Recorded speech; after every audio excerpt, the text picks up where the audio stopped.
Hare Krishna. Welcome to Gita 365, the complete Bhagavad Gita study course in 365 days. पिछले session में हम लोग दूसरा अध्याय की श्लोक संख्या 54 तक पढ़े थे, तो आज पढ़ेंगे श्लोक संख्या 55 और 56। तो हमने चर्चा किया था कि 54 में अर्जुन भगवान से प्रश्न पूछते हैं। इतने सारे भगवान जो आत्मा के बारे में, कर्म के बारे में ज्ञान दिया, तो अर्जुन जो है अब प्रश्न पूछा है। तो अर्जुन ने क्या प्रश्न पूछा याद है कि स्थित प्रज्ञ का क्या भाषा है, क्या उनकी जनरल लक्षण क्या है, और वो किस तरह से रेस्पॉन्ड करते हैं अपनी सिचुएशंस की, जो आता है लाइफ में तो वो कैसे रेस्पॉन्ड करते हैं, और वो किस तरह से चलते हैं, बैठते हैं, मतलब किस तरह से वो अपना इंद्रियों को दमन करते हैं, कंट्रोल करते हैं, और किस तरह से वो चलते हैं, मतलब वो अपना इंद्रियों को कैसे एंगेज करते हैं। तो ये अर्जुन ने 4 प्रश्न पूछा है और भगवान इस 4 प्रश्न का उत्तर देंगे कि स्थित प्रज्ञ मतलब जिनका बुद्धि फिक्स है, उनका क्या आचरण है, क्या उनके लक्षण है, किस तरह से वो सिचुएशन पे रेस्पॉन्ड करते हैं, तो ये सारे अब भगवान बताने वाले हैं। तो अब ये 55 श्लोक में भगवान अब वर्णन शुरू करते हैं। तो आइए पढ़ते हैं श्लोक संख्या 55। श्री भगवान उवाच प्रजाहति यदा कामान् सर्वान् पार्थ मनोगतान् आत्मन्येवात्मनः तुष्टः स्थितप्रज्ञस्तदोच्यते। तो इसमें भगवान कह रहे हैं कि स्थित प्रज्ञ किसको कहते हैं। प्रज्ञा मतलब बुद्धि या कॉन्शियसनेस, चेतना। तो जिनका चेतना फिक्स है वो किसको कहा जाता है, कैसे व्यक्ति। तो इस श्लोक में भगवान अर्जुन का जो पहला प्रश्न है स्थित प्रज्ञस्य का भाषा, मतलब क्या उसकी वर्णन कैसे किया जाता है एक स्थित प्रज्ञ व्यक्ति का। तो यहाँ पे भगवान कह रहे हैं उसको स्थित प्रज्ञ कहा जाता है। किसको? जिसको प्रजाहति यदा कामान, जिसका कामना वासना या जिसकी बहुत सारे जो डिजायर्स है उसने सारी इच्छाओं को त्याग दिया है, जो सारे इच्छा को उसने त्याग दिया, और क्या है आत्मनि एव आत्मने तुष्ट, जो अपने में तुष्ट है। तो सबसे पहले तो वो व्यक्ति का जो है बहुत सारे जो इच्छाएं है, अपनी इच्छाएं को उसने त्याग दिया, और जो स्थित प्रज्ञ व्यक्ति हैं। तो इच्छा कितना होता है हमारे हृदय में, हमारे इच्छाएं जो है असंख्य होते हैं। एक भजन में कहा गया है अशेष कामना हृदय माझे मरो क्रोध दंभ परायण, कि मेरे हृदय में क्या है अशेष, मतलब अनंत इच्छाएं। किस चीज का इच्छा है कि ये चीज कर लेंगे तो ये इसमें आनंद आएगा, ये कर लेंगे तो ये भोग करेंगे, ये प्राप्त करना, ये प्राप्त करना, ऐसे करके उसके बहुत सारे इच्छाएं होती है, और हमारे हृदय में ऐसे असंख्य इच्छा है। तो जो स्थित प्रज्ञ व्यक्ति है वो क्या करता है, वो सारी इच्छा को त्याग दिया। तो सबसे पहले तो वो इच्छाएं हमारे अंदर क्यों होती है, इतनी सारी इच्छाएं, और कोई भी साधारण व्यक्ति है वो सारे अपनी इच्छा को पूर्ति करने में लगा होता है। उसकी पूरा दिन जो है ये नहीं तो ये सारी इच्छाएं पूर्ति करता रहता है। हाँ, हम सब की ब्रेन माइंड में क्या चलता है, मान लीजिए कोई भी हम अगर एक बस स्टॉप में भी खड़े हैं और हम जो है कुछ सोच रहे होते हैं, हम सब सोच रहे होते हैं, और क्या सोच रहे होते हैं, वो सारे हमारा कुछ प्लान्स एग्जीक्यूट करना चाहते हैं, और वो सारे प्लान्स क्या होता है हमारा इच्छा को पूर्ति करना चाहते हैं। तो ऐसी असंख्य इच्छाएं हमारा क्यों होते हैं, इंद्रियों को तृप्त करने का इच्छा होती है कि ये करेंगे तो ये खाएंगे, ये करेंगे तो ये जो है उसके साथ घूमेंगे, ऐसे सारी इच्छाएं क्यों होती है। इसलिए होती है क्योंकि हम जो है खुश नहीं है, और हम खुश होना चाहते हैं, हम आनंद पाना चाहते हैं। आत्मा का नेचर है कि आनंद में रहना चाहता है, वो कभी दुखी नहीं रहना चाहता है।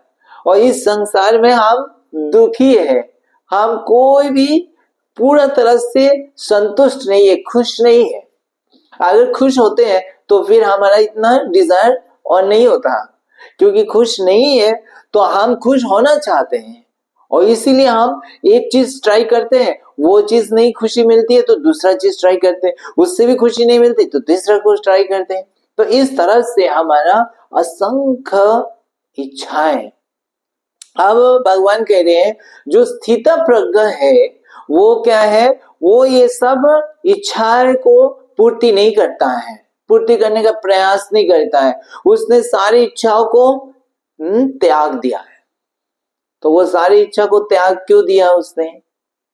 क्योंकि ये स्थित प्रज्ञ जो है वो बुद्धि से समझ गया है कि ये सारी इच्छा को पूर्ति करने से भी वो हमें आनंद दे नहीं सकते हैं। वो जो आनंद हमको चाहिए वो आनंद ये सारी इच्छाएं जो है हमें पूर्ति होने से भी आनंद नहीं दे सकता है, क्योंकि ये इससे इच्छा हमने कई जन्म से हमने पूर्ति किया है। इस भौतिक शरीर को तुष्ट करने के लिए, इंद्रियों को संतुष्ट करने के लिए, इंद्रियों की डिमांड को पूरा करने के लिए हमने करोड़ों जन्म से भोग किया है, लेकिन हमें वो संतुष्टि मिला नहीं। और इस जीवन में भी उसने ट्राई किया, बचपन में हमने सोचा ये चॉकलेट मिल जाए तो हम खुश हो जाएंगे, हमें ये मिल जाए तो खुश हो जाएंगे, लेकिन हम देखें कि हम खुश नहीं हुए हैं, हम पूर्ण तरह से सेटिस्फाइड ये नहीं कर सकता है हमको। वो इस प्रकार है जैसे भगवान इसमें कह रहे हैं श्लोक में कि सर्वान पार्थ मनोगतान, ये जो इच्छा है ये मन से उत्पन्न होने वाला है। ये लगता है, देखने में लगता है कि ये हमें खुशी देगा। जैसे मरुभूमि में जो मिराज होता है, मरीचिका, वो क्या होता है, जो पथिक चलता है तो उसको दूर से जो गर्मी में धूप में वो बालू के ऊपर लगता है क्या, जल जैसे लगता है, जलाशय दिखाई देता है और वो बहुत प्यासा होता है तो उसको लगता है कि अब जो है थोड़ा सा और दूर जाएंगे तो यहाँ पे जलाशय है, तो वो और तेजी से भागता है। और जब भागता है तो थोड़ी से आगे जाके उसको जलाशय मिलता नहीं है, वो लगता है और थोड़ा दूर है, क्योंकि वो एक्चुअली जलाशय है नहीं, वो लग रहा है उसकी जो है प्रतिबिंब, रिफ्लेक्शन से ऐसे लग रहा है उसको। और वो भागता जाता है कि वो मिलेगा मिलेगा करके, लेकिन कभी नहीं मिलता है और उसका मृत्यु हो जाती है।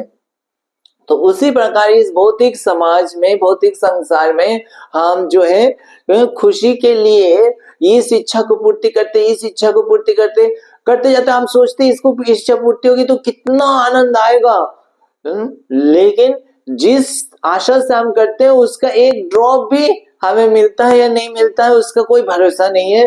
फिर हम निराश होते हैं, हम फ्रस्ट्रेटेड होते हैं, फिर हम दूसरी चीज प्रयास करते हैं, तीसरा प्रयास करते हैं।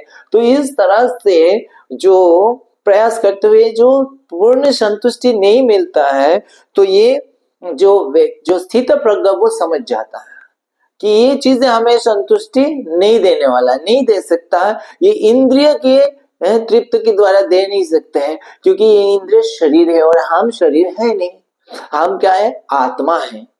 तो हमें असली संतुष्टि कौन देगा? ये शरीर थोड़ी दे सकता है, ये भौतिक चीज हमें थोड़ी दे सकता है, भौतिक जड़ वस्तु हमें असली आनंद नहीं दे सकता, जो आनंद हम ढूंढ रहे हैं, जो हमें आनंद हमें चाहिए, जो आनंद हमें तृप्त करने वाला है। हमें आनंद तो किससे मिलेगा? स्पिरिचुअल, आध्यात्मिक आनंद मिलेगा, वो ही हमें संतुष्ट कर सकता है। तो इसीलिए वो जो व्यक्ति है स्थित प्रज्ञ, वो क्या है, आत्मनि एव आत्मन तुष्ट, वो अपने आप अंदर जो है आत्मा में ही क्या है, आनंद प्राप्त करता है। आत्मा के स्तर पर वो अंदर ही जो है सेल्फ सफिशिएंट, सेल्फ जो है सेटिस्फाइड रहता है। उसको पास कुछ प्राप्त हो जाए या नहीं हो जाए कोई फर्क नहीं, उसके घर में टीवी है या नहीं है उससे फर्क नहीं पड़ेगा, उसके पास गाड़ी है या नहीं है उससे फर्क नहीं पड़ेगा। और जैसा है जो स्थिति में, उसी स्थिति में वो अपने आप में सेटिस्फाइड। कोई व्यक्ति उसके साथ में हो, उसके साथ फ्रेंड हो, उसके घर में रह रहे नहीं रह रहा है, कोई फर्क नहीं पड़ेगा, वो खुद जो है अपने आप में सेटिस्फाइड है। और अपने आप में कैसे सेटिस्फाइड है? वो जो आत्मा है वो भगवान के साथ उसका संबंध है, भगवान के साथ प्रेममय संबंध है। केवल भगवान के नाम की उच्चारण करके वो दिव्य आनंद की अनुभूति करता है, वो भगवत गीता का अध्ययन करके वो दिव्य आनंद का अनुभूति करता है। तो उसको, क्योंकि भगवान से उसके क्या है, संबंध बन गया है, तो भगवान से संबंध होने के कारण भगवान से उसको अनलिमिटेड आनंद, जो आनंद उसको एक्चुअली चाहिए वो भगवान से वो प्राप्त हो जाता है। तो इसीलिए उसका बुद्धि जो है वो फिक्स है, वो अपनी ये सारी इच्छा को पूर्ति करने में इधर उधर भागता नहीं है। अदरवाइज क्या होता है, इधर उधर सब भागते रहते और जो है कोई स्थिर नहीं होता है। जैसे आप देखेंगे कई हनी बी या मधुमक्खी जो है वो अपनी हनी के लिए, शहद के लिए वो जाता जब है तो कई फूलों में जाके इस फूलों में बैठता है, तो देखता है हाँ मधु नहीं है उसमें, शहद नहीं है, तो वो दूसरे फूलों में जाता है, वहां पे थोड़ा सा बैठता है, वह भी नहीं है, तीसरे में जाता है, ऐसे घूमता रहता है जब तक उसको वो मधु नहीं मिल पा जाता है। लेकिन जब ऐसे फूल मिल जाता है जिसमें जो है हनी अंदर है, तो वहां पे जब वो बैठता है तो पूरा तरह से फिक्स हो जाता है, वो पूरा एब्जॉर्ब हो जाता है, उसको इधर उधर की कुछ पता नहीं है, क्योंकि उसको जो है हनी उसके अंदर भरा हुआ है, तो वो उसमें फिक्स हो जाता है। तो ऐसे ही जो स्थित प्रज्ञ है, ये जो भगवान की भक्त है, उसको आनंद की सोर्स मिल चुका है, और वो भगवान की भक्ति और भगवान के चरण से उसको दिव्य आनंद के अनलिमिटेड आनंद उसको मिलते जाता है। और वो इंटरनल कनेक्शन है भगवान के साथ, हमारा हृदय के कनेक्शन है, और उसके ऊपर उसके लिए हमें धन की आवश्यकता नहीं है, हमें जो ऐसा नहीं कि बहुत बड़े व्यक्ति होने पड़ेंगे या बहुत एजुकेशन होना पड़ेगा या जो है बहुत ऐसे बड़ा पद होना पड़ेगा या ऐसे गाड़ी होना पड़ेगा। ये सारे भगवान के साथ किसी का भी प्रेममय संबंध स्थापित हो सकता है, चाहे वो गरीब हो, चाहे जो है देखने में कैसे हो। तो इसलिए एक्सटर्नल स्थिति कोई भी हो उसके ऊपर मैटर नहीं करेगा, वो इंटरनली हृदय में पूरा तरह से वो आनंदित रहता है और संतुष्ट रहता है, और उसकी बाहर ऐसे सारे असंख्य इच्छाएं नहीं होती है जिसको पूरा करने में लगा रहता है। तो ऐसे व्यक्ति जो है वो स्थित प्रज्ञ है। तो ये भगवान इस श्लोक में कह रहे हैं। अब चलिए अगले श्लोक में भगवान क्या कहते हैं। श्लोक संख्या 56। दुखेषु अनुद्विग्न मना सुखेषु विगत स्पृहा वीतराग भय क्रोध स्थित धीर मुनिरुच्यते। तो पिछले श्लोक में भगवान ने अर्जुन का जो पहला प्रश्न था उसका उत्तर दिया कि स्थित प्रज्ञ व्यक्ति का क्या भाषा है या उसका क्या लक्षण है, जनरल कैरेक्टरिस्टिक क्या है, तो वो भगवान ने बता दिया। अब उसके अगली प्रश्न अर्जुन का क्या था, वो स्थित प्रज्ञ व्यक्ति जो है कैसे रेस्पॉन्ड करता है अपनी सिचुएशन पे, अलग अलग सिचुएशन पे वो कैसे रेस्पॉन्ड करता है एक्सटर्नली और इंटरनली। तो यहाँ पे इस श्लोक में से भगवान दूसरा प्रश्न का उत्तर दे रहे हैं। वो कह रहे हैं वो स्थित प्रज्ञ व्यक्ति कैसे होता है कि दुखेषु अनुद्विग्न मना, जब दुख आता है उसके जीवन में तो वो कैसे होता है, अनुद्विग्न मना, उद्विग्न नहीं होता है, मतलब एजिटेटेड या डिस्टर्ब नहीं होता वो।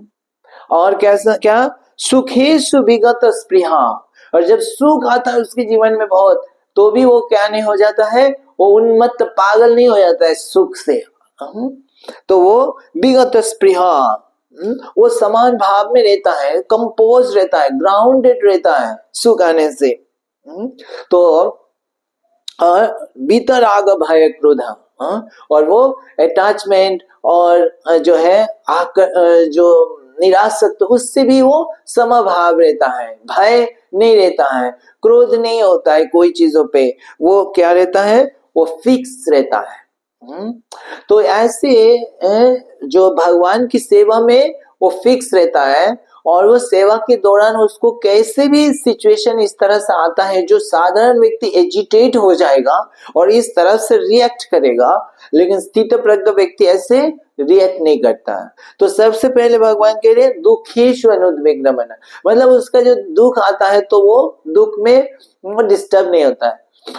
जनरली क्या होता है, कोई भी किसी का भी दुख आता है तो वो डिस्टर्ब हो जाता है कि क्यों हमारे अंदर हमारे दुख क्यों आया, किसने हमें दुख दिया, उसके प्रति जो है क्रोध आ जाता है। लेकिन जो स्थित प्रज्ञ जो जानता है कि हम जो है क्या है, भगवान के आश्रय में है, तो और हमारा जो है सिचुएशन, हमने कई सारे कर्म पिछले जीवन में किया है और उस कर्म का फल आने वाला है, तो उसके जीवन में जब कष्ट आता है तो क्या है, पहले तो वो कितना भी कष्ट आए, हम जब घबरा जाते हैं तो वो स्थित प्रज्ञ व्यक्ति घबराता नहीं है। क्यों घबराता नहीं है? क्योंकि वो भगवान के ऊपर निर्भर रहता है, उसको भगवान के प्रति विश्वास रहता है कि भगवान हमें कितना भी कष्ट आए, भगवान हमें उस कष्ट से निकाल देंगे, भगवान हमें उस कष्ट से गुजारने के लिए सहायता करेंगे, हमें रक्षा करेंगे। जैसे पांडवों का जीवन में आप देखिए कितना कष्ट आया, यानी एक के बाद एक कष्ट आया, ये कष्ट को स्थिति को पार करना असंभव था लगभग, लेकिन उनको इतना विश्वास था कि भगवान है, तो भगवान इस स्थिति में भी हमारा कुछ ना कुछ उपाय करेंगे। तो ऐसे जो जिनका भगवान के ऊपर पूर्ण विश्वास होता है और भगवान के ऊपर आश्रित रहता है, उनको कितना भी कष्ट कठिनाई स्थिति आ जाए वो उसमें क्या रहता है, शांत रहता है, उससे डिस्टर्ब नहीं होता है, वो अपने भगवान की सेवा को में ही लगे रहते हैं। उसको पता है कि भगवान उसको कष्ट को सहन करने में सहायता करेंगे और उसको अल्टीमेटली उससे पार करा देंगे। दूसरा, श्रील प्रभुपाद तात्पर्य में समझाते हैं कि वो व्यक्ति का क्या चेतना रहता है, वो सोचता है जितना भी कष्ट आ रहा है वो कष्ट वास्तव में कम है मेरे लिए, भगवान ने वो मेरे लिए कम कर दिया, मैंने पिछले जीवन में जितना पाप किया, जितना गलत कार्य किया, उसके हिसाब से मुझे बहुत ज्यादा कष्ट मिलने वाला था, लेकिन मुझे कम मिल रहा है, भगवान की विशेष कृपा है। तो उसको फिर क्रोध नहीं आता है और सिचुएशन डिप्रेशन में नहीं जाता है कि क्यों मेरा साथ ऐसे, क्यों मेरा साथ ऐसा, क्यों, वो रादर थैंकफुल रहता है भगवान के प्रति कि भगवान ने तो कम कर दिया।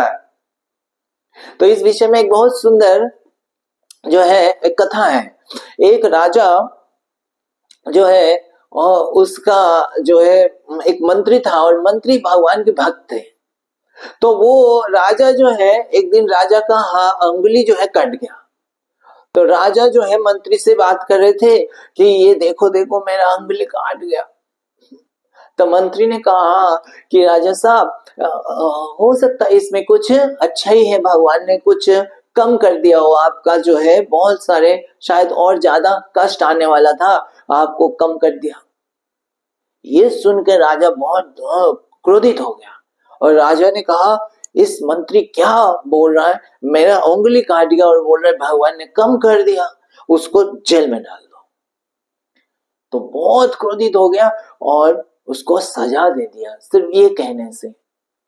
अब मंत्री क्या करे, राजा ने सजा दिया तो उसका कैद हो गया, उसका जेल में चला गया। अब कुछ दिन बाद राजा जो है वो शिकार में जाता है। तो राजा जंगल में शिकार में गया और उस दिन राजा अकेले गए और क्या हुआ कि कुछ डाकू लोगों ने राजा को पकड़ लिया जंगल में। और डाकू लोग जो है वो क्या होते हैं, वो काली के उपासना करते हैं और वो क्या करते हैं, बलि चढ़ाते हैं। तो उसने राजा को पकड़ के सोचा राजा को जो है बलि चढ़ाएगा। अब राजा को जब पकड़ लिया, अब राजा जो है कुछ कर नहीं सकता और राजा बहुत भयभीत हो गया, अब तो उसको मारने वाला है। अब जब राजा को मारने वाला है तो जब जो उसको बस उसको जिस दिन मरने ही वाला है उसको अच्छे से स्नान उन कराया, वो सब कराया। और जब वो करा रहे थे, स्नान करा रहे थे बलि से पहले, तो देखा राजा का अंगुली क्या है, कटा हुआ है। अब कटा हुआ है तो अंगुली जो है, अब वो कटा हुआ चीज बलि नहीं लगता है। जिसके शरीर में कुछ खुत हो, कुछ कमियां हो, उसका बलि नहीं लगता है। तो वो सारे जो डाकू दुखी हो गए और बोले इसका कोई काम नहीं है इस व्यक्ति का, उसको छोड़ दो। तो उसको छोड़ दिया और राजा जो है प्राण जान से बच गया और किसी तरह भाग के जो है वापस आया महल में। तो जब वो महल में आया तब उसको याद आया कि वो मंत्री ने कहा था कि आपको बहुत बड़ा कुछ खतरा होगा, भगवान ने आपको बचा दिया। तो इस तरह से वो क्या है, राजा बहुत वो हो गया कि अरे मैंने क्या किया, मैंने तो इस मंत्री को जेल में डाल दिया। तो फिर आदेश दिया कि उसको निकालो जल्दी से जेल से। अब जेल से जब निकाला तो राजा के पास आया, तो वो राजा जो है उनको बताते कि मैंने बहुत गलती किया, जो है मैंने समझा नहीं तुम्हारा बात को, सच सच में भगवान ने मेरे लिए कुछ अच्छा ही किया, मेरा कितना खतरा हो जाता, मेरे तो जान चली जाती। तो ये अंगुली से काम हो गया। तो उसने बोला भगवान ऐसे ही है ना, कृपालु है। तो बोला कि लेकिन एक चीज बताओ, मुझे ये नहीं समझ में आया, तुम इतना अच्छा भक्त हो लेकिन तुमको भगवान ने फिर जेल की क्यों सजा दिलाया, तुम तो भगवान के इतना अच्छे भक्त हो। तो उसने तो 1 मिनट के लिए सोचा और फिर उन्होंने कहा कि उसमें भी भगवान जो है कुछ बहुत बड़ा चीज होने वाला था। राजा साहब आपको नहीं समझ में आया कि अगर मुझे भगवान ने जेल नहीं भेजते तो आप जब शिकार में गए थे आप मेरे को साथ में लेके जाते, हर बार आप मेरे को लेके जाते, और जब वो डाकू पकड़ लेता आपको तो छोड़ देता और मेरे को मार देता। तो इसीलिए भगवान ने मेरे को बचाने के लिए मुझे जेल में भेज दिया। तो ये है भक्तों की सोच। और तो प्रभुपाद कहते हैं किस तरह से स्थित प्रज्ञ जो है वो दुख की स्थिति में भी वो देखता है कि इसमें भगवान की कुछ कृपा ही है, वो हमें जो मिल रहा है वो कम मिल रहा है। और जब सुख आता है, सफलता आ जाता है, तो साधारण व्यक्ति क्या होता है, वो अहंकार हो जाता है, उसकी जो है पाँव जमीन में नहीं पड़ता और इतना अहंकार हो जाता है। आप देखे होंगे घमंडी व्यक्ति दूसरे के साथ कैसे व्यवहार करना भूल जाता है, वो सब कृतज्ञता किसने उसको हेल्प किया सब भूल जाता है। लेकिन जो स्थित प्रज्ञ है वो जो सुख भी आता है तो प्रभुपाद लिखते हैं कि वो सारे क्रेडिट जो है भगवान को देता है। वो सोचता है भगवान की कृपा से मैं उसको सही से कर पाया, भगवान की कृपा से मेरा शरीर स्वस्थ था, मैं ठीक से एग्जाम दे पाया। तो और उस प्रयास में भी वो हमेशा अपने प्रयास को ही नहीं सिर्फ समझता है सफलता के कारण, वो तो है लेकिन उसको करने के लिए भी सही से भगवान की कृपा आवश्यक है। तो भगवान की कृपा को देखता है और भगवान को धन्यवाद देता है कि भगवान आपने कृपा किया तभी हमें ये चीज प्राप्त हो पाया, तभी मैं ये चीज कर पाया। और फिर भगवान से आशीर्वाद मांगता है कि इस सफलता को मैं भगवान की सेवा में, आपकी सेवा में कैसे मैं लगाऊं। तो वो सफल होने से भी वो ऐसे नहीं आनंद से कूदते रहता है, वो भगवान की सेवा में लगे रहता है और घमंड और अहंकार आने नहीं देता है। तो ये है क्या है, दुखेशु अनुद्विग्न मना और सुखेशु विगत स्पृहा और वीतराग भय क्रोध। तो जैसे हमने क्रोध का बताया कि कोई कष्ट आता है या कोई कुछ बोलता है तो वो क्रोधित नहीं होता है, और वो क्या है, राग भय, वीतराग भय क्रोध, कि वो कोई चीज उसको अगर भगवान की सेवा के लिए आवश्यक है तो वो उसको पसंद है या नहीं पसंद है, दोनों के लिए वो तत्पर रहता है। पसंद ना भी हो लेकिन भगवान अगर चाहते हैं उनको करना तो वो करता है, कितना भी कठिनाई है वो करने के लिए तैयार हो जाता है। जैसे हनुमान जी को भगवान ने लंका भेजा, कोई आसान था कार्य, लेकिन हनुमान जी तैयार हो गए। श्रील प्रभुपाद को उनके गुरु महाराज ने कहा विदेशों में जाके प्रचार करना। श्रील प्रभुपाद 70 साल की उम्र में अमेरिका जैसे देश में जहाँ पे जो है प्रभुपाद के लिए रहना ही कितना कठिन है, जो है अपने नियमों का हिसाब से रहना, वहां पे कोई जो है वैदिक संस्कृति है ही नहीं, कि वहां पे रहना कितना कठिन है। लेकिन प्रभुपाद जो है कोई चिंता विचार नहीं किया कि वो मेरे लिए सुविधा होगा नहीं होगा, वो भगवान चाहते हैं इसीलिए वो फिक्स हो गया। तो ऐसे जो है व्यक्ति वो स्थित थी। और भय भय भी नहीं, क्या होगा। प्रभुपाद जब अमेरिका जा रहे थे तो उनका हार्ट अटैक हुए रास्ते में, वो जो है समुद्र के रास्ते से गया, शिप में करके गए, जलद में, वो भी मालवाही जहाज में, और रास्ते में ही उनका 2 बार हार्ट अटैक हो गया। कि वो उनको इनफेक्ट जाने से पहले कई लोग बोले थे कि आप जाएंगे तो वापस भी आएंगे, आप पाएंगे नहीं, आप 70 साल के वृद्ध व्यक्ति हैं, तो वहां पे कैसे स्थिति होगा, कितना खतरा होगा, वो कुछ नहीं सोचते हैं। क्योंकि भगवान चाहते हैं और भगवान की सेवा है, तो वो भय से मुक्त रहते हैं, भयभीत नहीं होते। अगर ऐसा होगा तो भगवान की सेवा नहीं कर पाएंगे। तो ऐसे जो व्यक्ति है वो स्थितधि, वो स्थित प्रज्ञ। तो ऐसे भगवान वर्णन कर रहे हैं। तो वो हर सिचुएशन तो आता है उसके जीवन में, लेकिन उस सिचुएशन को वो इस तरह से रेस्पॉन्ड करते हैं, दुख सुख और भय क्रोध में। तो ये भगवान वर्णन कर रहे हैं। अगले श्लोक में भी करेंगे, तो हम आगे देखेंगे भगवान और क्या कहते हैं। तो आज हम यहाँ पे विराम देंगे, अगले सेशन में हम पढ़ेंगे श्लोक संख्या 57 और 58। तब तक आप ये दोनों श्लोक पढ़ के आइएगा।